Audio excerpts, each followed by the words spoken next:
आप देख रहे हैं स्वराज एक्सप्रेस और मैं हूं आपके साथ मनदीप। चलिए रुक करेंगे खबरों की ओर। सरकार की जन विरोधी नीतियों के खिलाफ देश और प्रदेश में युवा कांग्रेस प्रदर्शन करेगी। 5 तारीख को दिल्ली में लोकसभा का घेराव भी किया जाएगा। तो यूथ कांग्रेस के अध्यक्ष विक्रांत भूरिया का कहना है कि 11 अगस्त को भोपाल विधानसभा का घेराव करेगी कांग्रेस और प्रदेश में होने जा रहे उपचुनाव में ताकत से लड़ेगी कांग्रेस। ये उपचुनाव 2023 विधानसभा चुनाव का सेमीफाइनल होगा।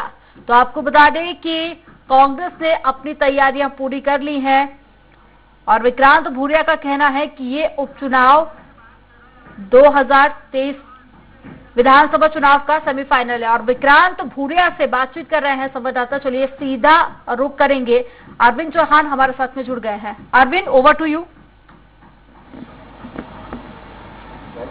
अमनदीप, निश्चित तौर पर कहेंगे कि जिस तरीके से कांग्रेस 15 सालों से सत्ता से बाहर है, वो 15 महीने के लिए आई थी, लेकिन फिर वो सत्ता से बाहर हो गई। तो निश्चित तौर पर जो जिस दिन से जिम्मेदारी विक्रांत भूरिया को मिली है, ऊर्जा के साथ वो काम कर रहे हैं। कल एक बड़ी बैठक यहाँ पर की गई थी, उसमें विधानसभा और लोकसभा दोनों को घेरने की तैयारी की गई थी। इस पर हमारे साथ खुद ही विक्रांत भूरिया जाने की कोशिश करते हैं। सर, सबसे पहले आपका स्वराज एक्सप्रेस में स्वागत है। सर, कैसे देखते हैं जो आपने कल एक बहुत बड़ी बृहद बैठक की है, तो उसकी क्या कार्य योजना आपने बनाई है? कल हमारी बहुत बड़ी बैठक पूरे प्रदेश की युवा कांग्रेस की हुई है, जिसमें प्रदेश के सभी पदाधिकारी, सारे जिले के जिला अध्यक्ष भी मौजूद थे। और जिस तरह से परसों हमारी कमलनाथ जी के साथ बैठक हुई थी, मुकुल वासनिक जी के साथ बैठक हुई थी, और उसमें एक चीज का जो सीधे निकल कर आई थी कि जो ये उपचुनाव है, इसमें पूरी ताकत युवाओं को झोंकनी है और उसके लिए हमने रणनीति भी पूरी तैयार कर ली है। जिस तरह से दमोह उपचुनाव जब हुआ था, उस समय किसी को नहीं लग रहा था कि दमोह उपचुनाव में बहुत ताकत से लंबे अंतर से कोई जीत पाएगा, पर यूथ ने जिस तरह से एनर्जी उसमें फूकी और युवाओं लोगों ने निकलकर बाहर ताकत से आए, उसमें आपके सामने है कि जिस तरह से दमोह चुनाव में एक तरफा 17,000 वोटों से कांग्रेस जीती। उसी तरह से उसमें आरोप लगे कि कुछ भाजपाई थे, वो उन्होंने कांग्रेस का साथ दिया इसलिए जीते। देखिए, आरोप प्रत्यारोप तो होता रहेगा। जो आखिरी में जो चीज मायने रखती है कि आपने क्या करा और कितने ताकत से आप जमीन पर उतार पाए। जिस तरह से दमोह उपचुनाव में हर बूथ पर हमारा कार्यकर्ता उपस्थित था, वैसे ही अब हमने पूरी कमर कसकर सारे उपचुनाव में जो प्रभारी होते हैं, चुनाव के प्रभारी, उनको हमने नियुक्त कर दिया गया है और सब अपने अपने कार्य क्षेत्र में काम करना सबने शुरू कर दिया है। एक जो सबसे बड़ा मुद्दा है कि जमीन पर जो मुद्दों को उठाने की क्षमता यूथ कांग्रेस में उतनी किसी संगठन में नहीं है और लगातार हम जमीन पर लड़ाई लड़ रहे हैं और 5 तारीख, 9 तारीख और 11 तारीख को इसका आप खुद उदाहरण देख पाएंगे। सवाल सबसे बड़ा ये है कि जैसे कल आपने बहुत बड़ी बैठक की है, लेकिन बैठक होने के बाद कार्यकर्ताओं में कहीं न कहीं निराशाजनक स्थिति होती है। वो फील्ड में जाके वो दिखते नहीं है कि कांग्रेस के कार्यकर्ता हैं भैया बेहतर तरीके से काम कर रहे हैं, यहाँ विपक्ष की भूमिका निभा पा रहे हैं। तो क्या लगता है आपको सरकार की घेरने की कोई जो कोशिश आपकी रहती है, वो कमजोर क्यों पड़ जाती है? आप देखिए कि लगातार जिस तरह से युवा कांग्रेस आगे बढ़ती जा रही है, जिस तरह से चाहे लाठियां खाना हो, काले झंडे दिखाना हो, जमीन पर उतरकर हर प्रदर्शन को जनता को लेकर लड़ाई लड़नी हो, तो वो लड़ाई लड़ने के लिए पूरी तरह से हम तैयार हैं। और हम आपको भरोसा दिलाते हैं कि जिस तरह से एक मजबूत विपक्ष के रूप में लड़ाई लड़ने की जरूरत पड़ती है, उसके लिए हर प्रकार से हम तैयार हैं और सक्षम भी हैं। और सबसे बड़ा उदाहरण देख सकते हैं कि कुछ दिनों में जिस तरह से हमारी युवा कांग्रेस के कार्यकर्ताओं पर लगातार 1000 से ज्यादा कार्यकर्ताओं पर एफआईआर हो चुकी है, ये खुद प्रमाणित करता है कि बीजेपी कितनी ज्यादा यूथ कांग्रेस से डरी हुई है। और जो यूथ कांग्रेस के प्रदर्शन जिस तरह से हो रहे हैं, बहुत प्रभावी है और इसको लेकर बीजेपी भी सख्ते में है और जनता, कहीं ना कहीं जनता में भी ये जबरदस्त मैसेज जा रहा है कि युवा कांग्रेस, चाहे महंगाई का हो, बेरोजगारी का मुद्दा हो, चाहे भ्रष्टाचार का मुद्दा हो, चाहे ट्रांसफर में भ्रष्टाचार का मुद्दा हो, हर मुद्दे को प्रभावी तरीके से उठा रही है और आगे भी उठाती रहेगी। एक सवाल सबसे बड़ा ये उठता है विक्रांत जी, जैसे कोरोना की मौतों का मामला था, सरकार कह रही है कि 7,500 मौतें हुई हैं, आप कांग्रेस कह रही है कि 1.5 लाख मौतें हुई हैं।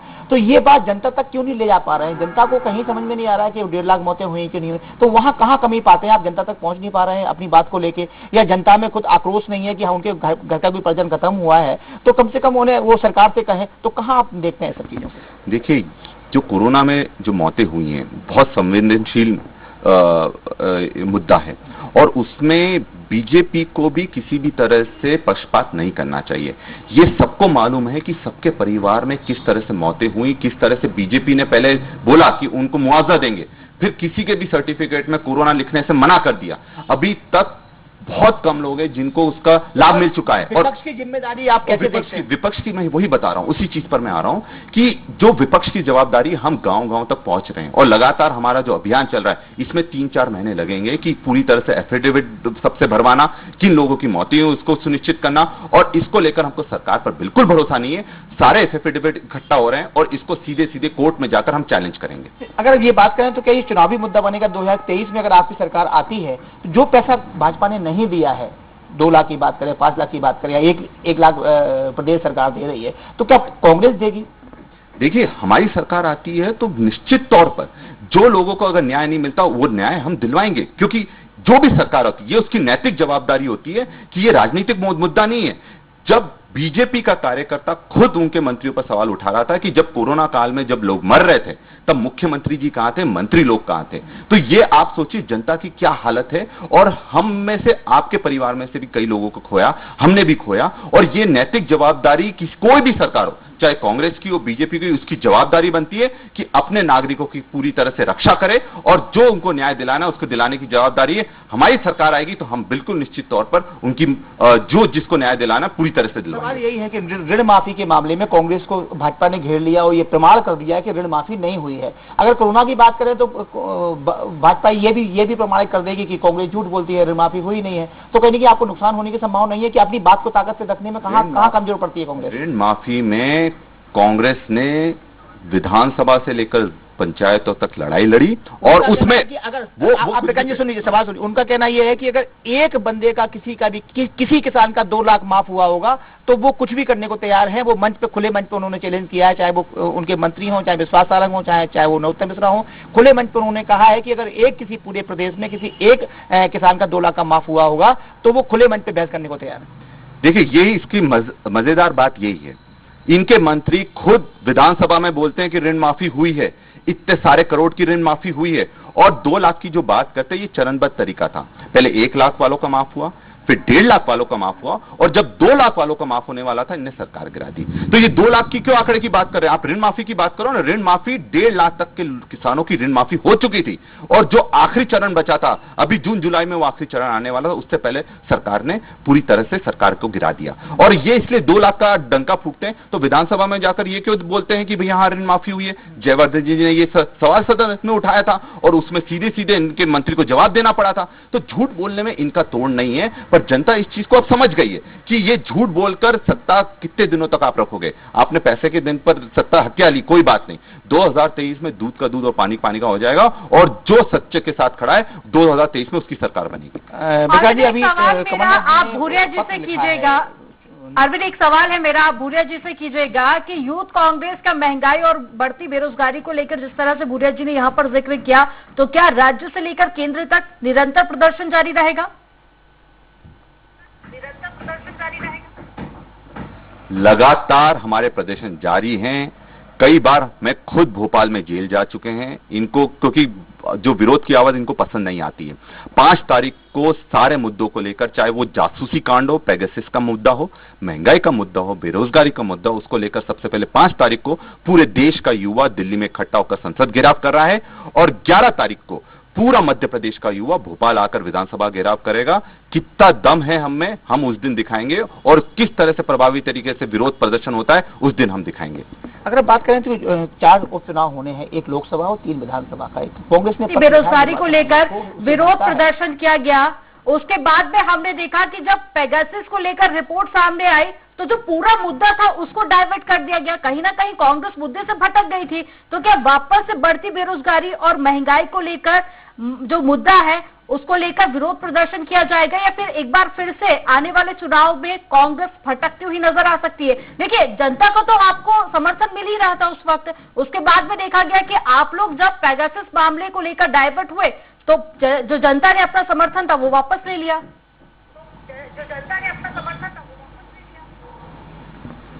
देखिए, ये सब जो मुद्दे हैं, जो भी मुद्दा जनता का रहेगा, ये हमारी जवाबदारी, हम उसको उठाएं। चाहे वो महंगाई का मुद्दा हो, चाहे बेरोजगारी का मुद्दा हो, चाहे जासूसी का मुद्दा हो, कौन सा दुनिया में देश है जो अपने नागरिकों पर, अपने लोगों पर खुद जासूसी करवाता है। ये वही देश हो सकता है जिसके मुखिया को ये डर हो, जो तानाशाह बन गया हो कि मेरी सत्ता को गलत तरीके से हत्या लिया जाएगा, ये जुडिशरी मेरे साथ नहीं होगी या मेरे लोग साथ में नहीं होंगे।